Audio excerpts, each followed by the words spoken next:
Hurricane Katrina made landfall in Louisiana 10 years ago tomorrow. It remains the costliest natural disaster in U.S. history.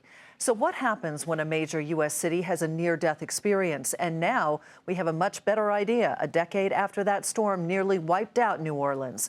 Scott Cohn covered that disaster in 2005. He is back in New Orleans to report on a decade of ups and downs.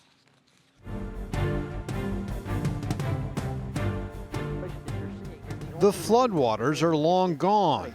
As long as this levee remains open and broken like this, the water is going to continue to flow. But destruction is still here. The population in the lower 9th Ward, a fraction of what it was.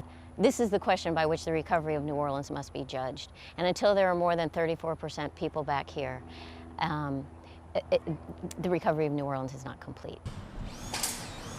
Other parts of the city are doing much better. The city's more middle-class Lakeview section is buzzing with construction.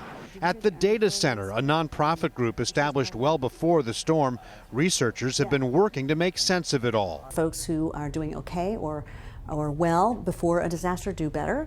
They benefit from the infrastructure investments and various improvements, whereas folks who were either poor or had bad health before the disaster really struggle to rebound. While poverty is twice the national average, New Orleans' overall economy is strong, thanks in part to $140 billion in government spending since the storm. We have one of the fastest growing economies in the nation, #1 in population growth, #2 in per capita GDP growth. We're first in export growth. Also crucial, support from companies that could just as easily have given up on New Orleans. Zurich Insurance says it's given $13 million in contributions. We're very confident that the result of acting, what we think is correctly and in the most socially responsible way comes back to us in multiple dividends over time. Big corporations like Entergy, like Shell, like Chevron double down on their commitment to the city, to the region.